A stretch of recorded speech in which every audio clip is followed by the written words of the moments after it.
Right now, an aging founder is sliding a folder across a dusty desk, offering you his entire life's work, and you only need $90,000 to take it.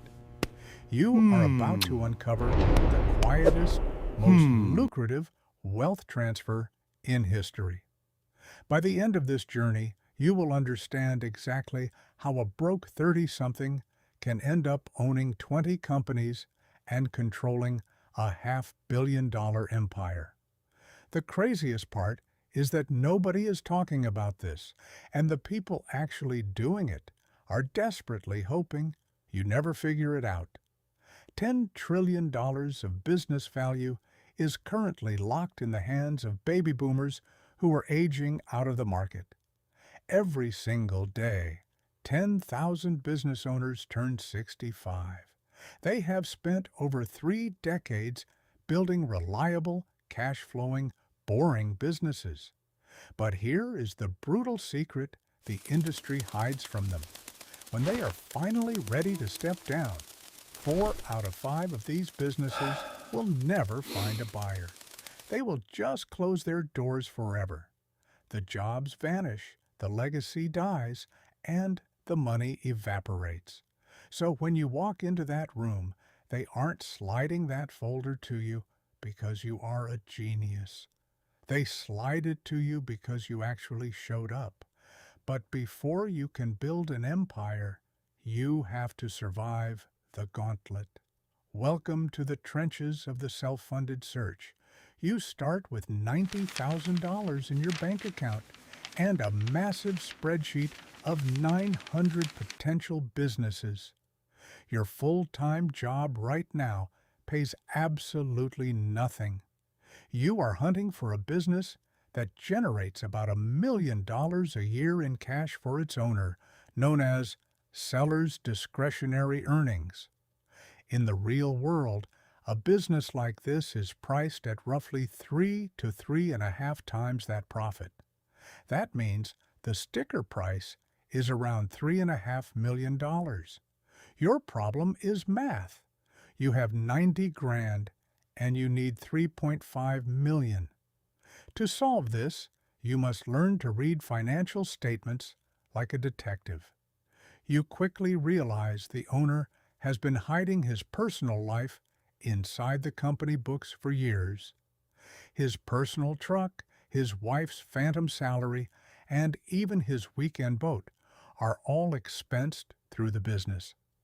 Untangling these fake expenses, known as add-backs, is the most crucial skill you will learn. Because for every single dollar of profit you can uncover and defend, the value of the business jumps by $3 or $4. You start mailing letters to owners who haven't even listed their companies yet. You learn the hard way that broker listings are garbage, already picked over by wealthy buyers. Your real edge is finding the guy who hasn't told anyone he wants to retire. But it is a bloodbath. Your first deal dies because you discover one customer makes up 60% of their revenue, and the contract ends in 8 months. That is not a business. That is a ticking time bomb. Most people quit after the 10th dead deal. You send out 41 letters, you get 2 replies, and one of them becomes the folder. The price inside that folder is $3,800,000. How do you buy it with your tiny savings? You don't. The bank does. You use an SBA 7A government-backed loan.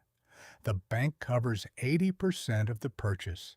The seller lends you another 10 to 15% of his own asking price.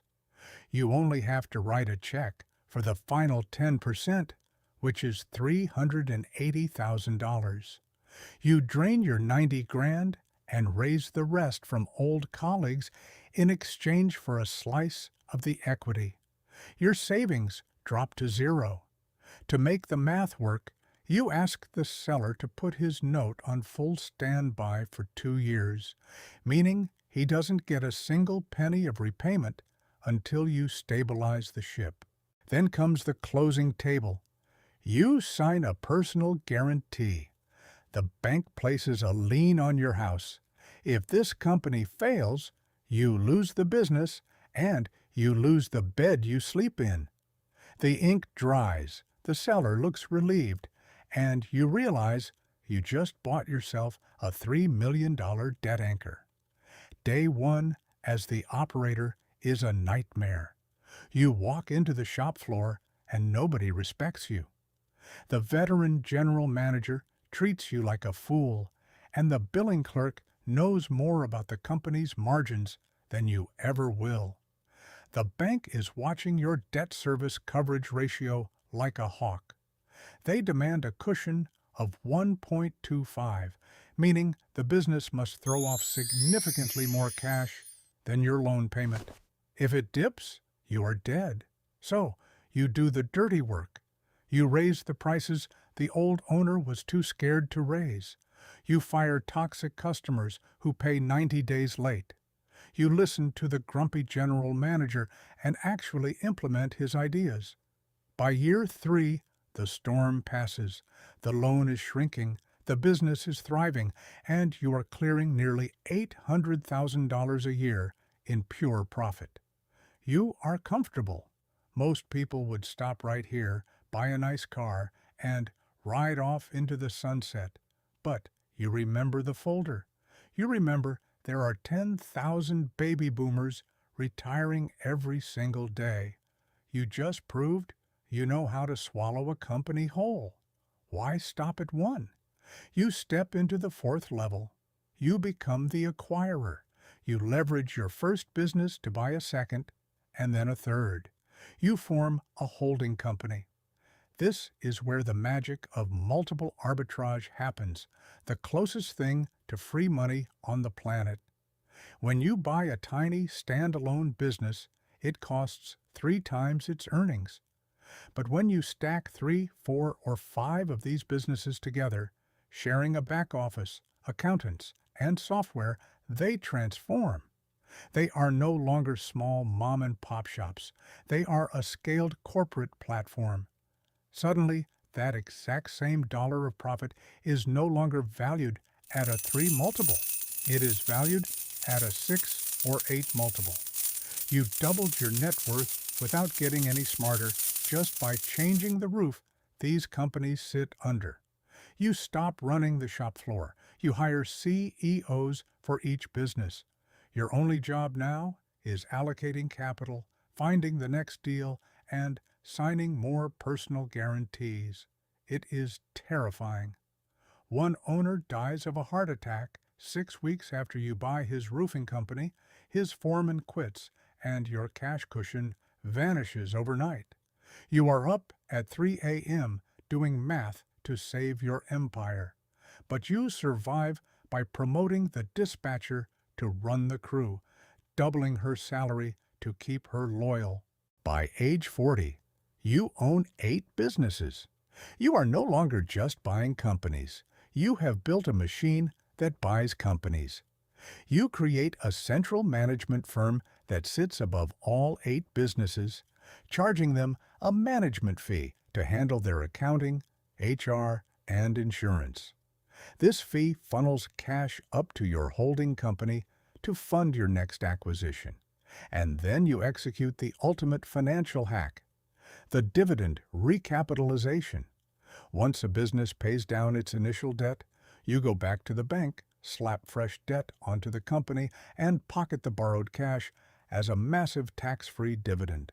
You pull your original $90,000 out 10 times over while still owning 100% of the equity. The risk stays with the business. The cash goes into your vault. Now, the entire financial industry is screaming at you to sell.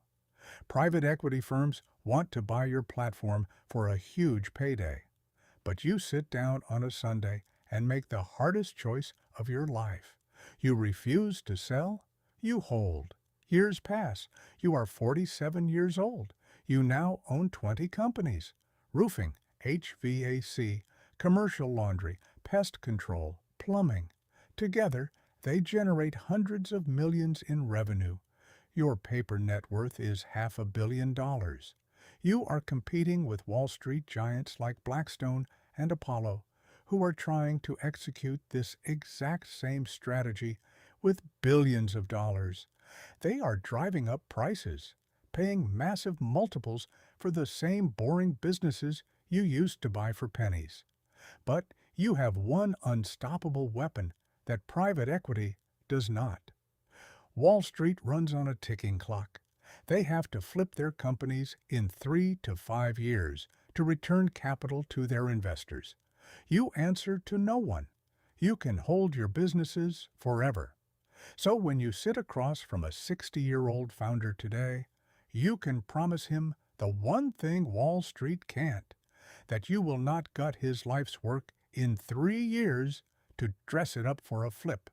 You will protect his people and keep his name on the building. That promise wins you deals that raw money cannot buy. In the end, you sit down for lunch with the very first man who sold you his company. He finally admits that he turned down bigger, faster money from corporate funds because they promised to fire his staff and flip his legacy. He wanted his 31 years of sweat to survive him.